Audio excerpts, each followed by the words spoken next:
My name is Abhishek and I am the client advisor for the Briskinfosec.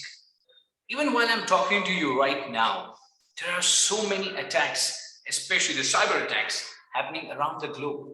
So what we have decided is that we have decided to run a series where we can educate you, the viewers, on what exactly we are doing here.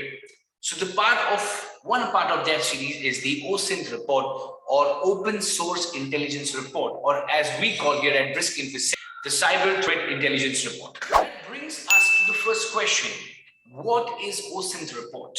OSINT report is Open Source Intelligence Report, which means your website, which is open to everyone. Like if you have an extra website, www.something.com, it's open to everyone. So we will use that particular domain, go across it using our tools and come out with a report, a detailed report about what is the data that is exposed out to the public so that anybody and everybody can access it. Now that brings us to the second reason. Why is data so much talk about? Why is everybody talking about the data? One and the first most important point is this.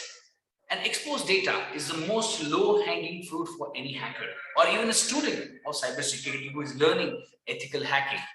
They will use this data and exploit what not. Not just that they use the data and exploit your system.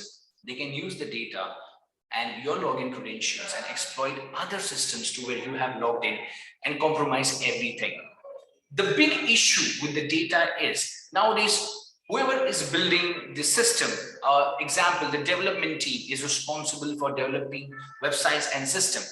They are mostly trained on pushing the codes which is already being done. Nothing wrong about it, but it has been trained in that particular way. Now, what happens? Since these codes are pretty common, and once these codes get exposed or the repository per se get exposed out in public, it's done. The hackers can use that against you, get into the system, brute force themselves and create exploitation, hold you for ransom. That is why OSINT report is the step ahead to understand what is being exposed outside there in the world so that you can protect it very, very well. So now let me take you to a step ahead.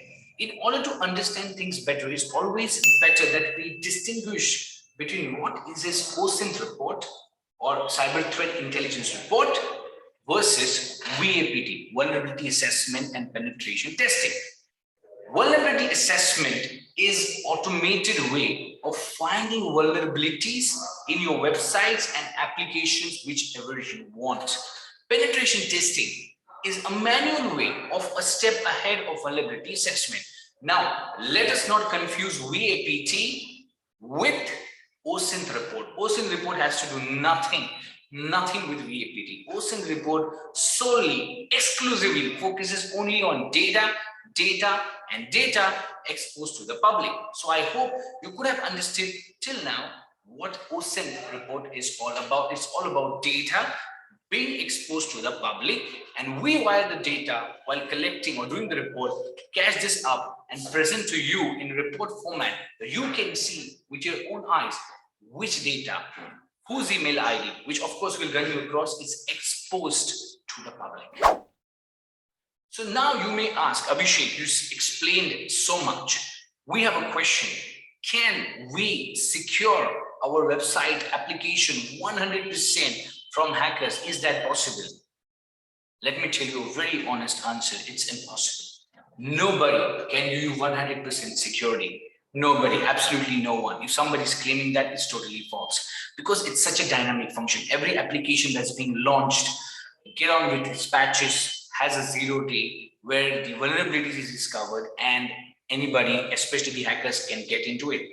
This is not one day process. This is a time-bound process where you build up layers and layers of security, making life of the hacker impossible or difficult to crack in, or at least you have time to identify the loopholes or the hacker while he's coming in. So 100% nobody can stop a hacking attack, or nobody can say that, we are secure 100%.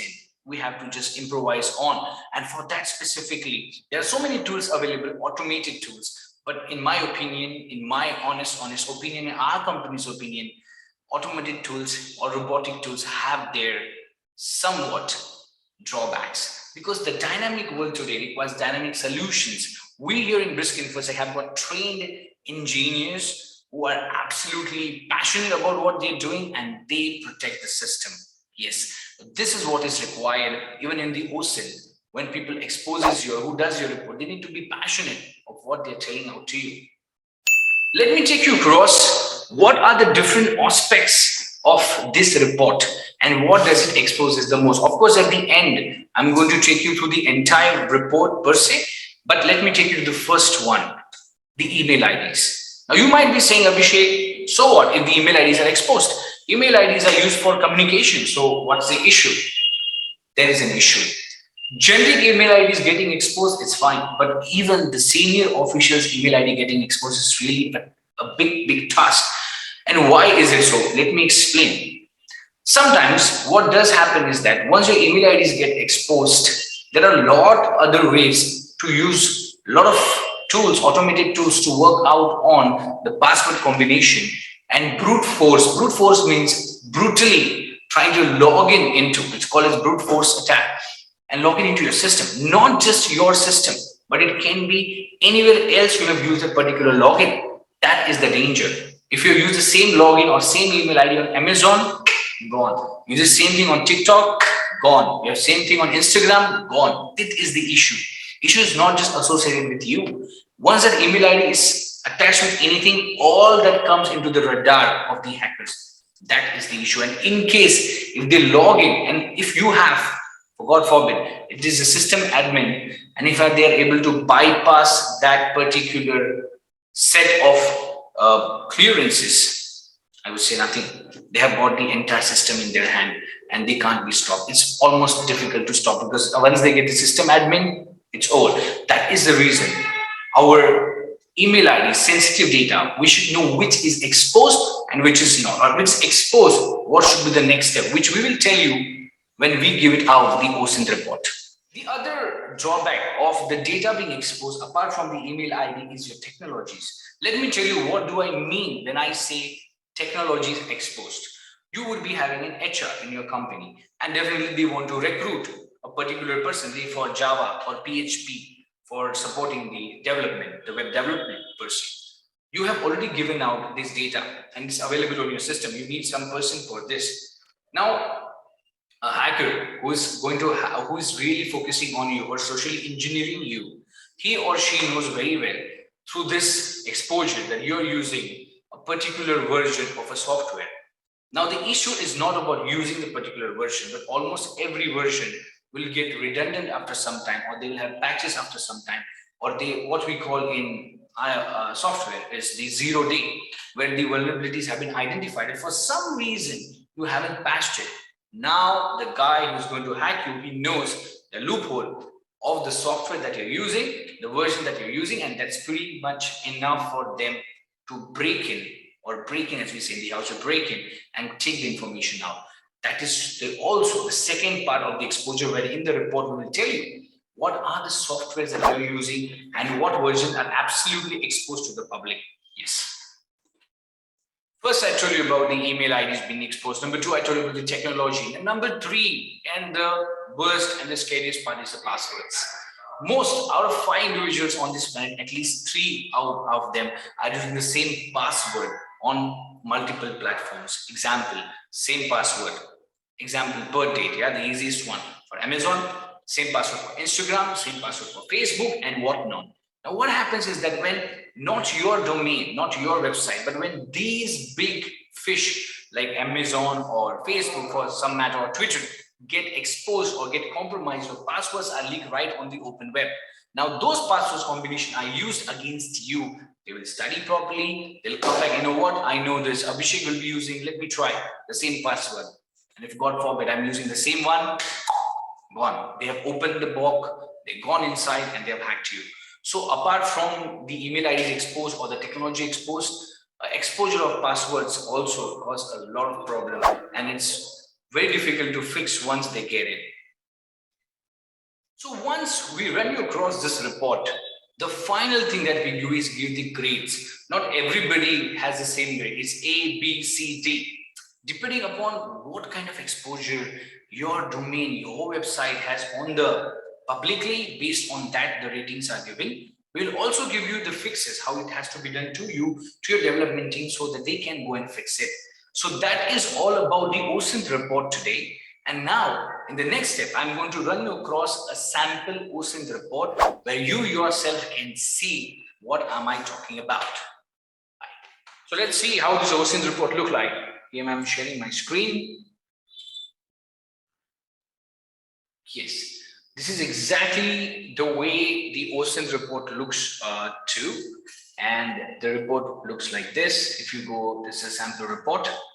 Here, cyber threat intelligence reports, a test one that we're showing it out to you. And then we go down here, scroll down, disclaimer, summary. These are the grades I was talking about. So based on your exposure on the internet, we have prepared the grades A, B, C. So if you get a score of 0 to 25, your A grade, it's not a problem, the least ones. The B is 26 to 50. Again, minimal amount, slightly, of course, bigger than the A. The C is where 51 to 75, the moderate exposure, you should take an action or if you want. And finally, the D1 where absolutely you should take an action because huge data is being exposed. I talk about the email, right? So here is the email data exposure that has happened from the company side. So what are the other things can happen? So in the report also we explain what are the effects of such data exposure. So here your list of emails will come once we go to your website. So example at themail.com, this is so presuming that this website was OSINT report was ran for this, you can see here 21 email IDs are exposed. Now we will also suggest what are the possible vector attack like social engineering attack, phishing attack, or identifying spoofing attack. So these are the things possibly can happen if your email IDs are exposed, or if something else attack can happen, we will suggest here. Then moving on, is email spoofing is possible. So if we tell you something, we need to give it a proof of the concept and evidence. So this is the evidence there. We said about spoofing, right? Okay, spoofing is something, if you have an email ID. So I don't need to log into your email ID. For example, abhishek.kokati@xyz.com. I don't need to log into the email ID. There are a lot of automatic ways, automated websites where without knowing your password, abhishek.kokati@xyz.com, I can get it and send email to say abhishek.sk@xyz.com. He's my colleague. So without the hacker getting into my email ID using an automated way, automated website, there is a website, and from there he's sending directly to my friend. He can ask for money, he can ask for ransom, he can do whatever he wants. This is called spoofing. Identifying spoofing, it's spoofing your identity. Now here we have identified why is spoofing happening. It's a spoofable domain because there is no SPF record and there is no organizational DMARC record. So these are the things done when you set up your emails on servers. See, here we are sending this tester to prove that we are doing it. It can be done. You can see the testing out happening there. Hi, this is test. Sending from your email ID to your friend without logging in. Then public threat entries. I told you, right? Backend technology is being exposed. You can see here for the particular sample that we ran, their Dreamweaver, their NGINX, PHP, Adobe Flash. We know the versions that they're using, right? And this is so dangerous. Ubuntu. And what version? You can see the versions here. So as I told you, if I know the version, I'm being a hacker, I know the version that you're using, my life is easier to get into your system. Threat vectors, whatever possibly are, and then proof of concept, because if I'm going to tell you these are the things there, this can happen, I need to give evidence to you. So there's a proof of concept. So we are not talking in air, we're talking of real solid evidences. Sensitive data exposure, what are the other data being exposed? See here. Company sensitive file. So in this particular thing, we were shocked to find out that a backup file, you can see here, index backup, the whole backup file was there on the server. OMG. Because if backup file is there, anybody can get in and take the whole backup of whatever sensitive data you are trying. This may be for some reason if your server crashed, but if it's going to be exposed in this way, tata, done. This is going to happen. Hacker can take it and do whatever he wants or she wants. Sensitive data. I told you about a particular password exposure. You can see here, right here. We have blanket. These are the passwords that were exposed. Sensitive content here. Secret keys being found here. Again here, same way. Sensitive, not just password, but all other sensitive data, especially on GitHub. It's a domain where people collaborate. This is exposed. This can be found out, and it can go against your company. Not just the password. There's so much other sensitive data out here. You can see that. Login pages, OMG, you can see this. Again, proof of concept, we can easily log in. This also be exposed. Not just what I told you, there are so many other things that will come to know in the OSINT report, like this also. You can see the proof here, we can log in. Imagine that guy gets the email and password and he surpasses the admin rights and he becomes the system admin. Difficult to stop. He's a raw elephant, a row, R-O-U-G-E, row. Compromised data, what it will use, we're giving you the answers also, what it will lead to: revenue loss, reputation loss, financial loss, business operation, legal suits, whatnot. It's not just your information. If your partner information get exposed, they can put you under a suit, and that's enough for many companies to close down. Compromised data, you can put here proof of concept. We'll show you with this website. This is a particular website. I hope you'll be knowing about Oh No Pond. If you put here, you'll come to know which are the places where your data has been exposed. SSL misconfigurations and proof of concept. And finally, the conclusion. This is what we are going to deliver it to you. When I am talking about presenting the OSINT report, this is what exactly we are going to present to you when we present this OSINT report. Now, if you ask me, Abhishek, how much the company charges, it's merely $250. It's nothing big. But this report would be done by our domain expert, by our cybersecurity professionals, the engineers who are right here. They do it manually, they sit together, and it will be cross-verified at 2 and 3 levels before it's submitted to you. We will present the information to you in a live call and tell you how to fix it. OSINT report is a way ahead. If you really you're worried about your website, please, I suggest to run OSINT report at least once to understand what is the data that is exposed. Rather than being remorseful later, let's take proactive steps.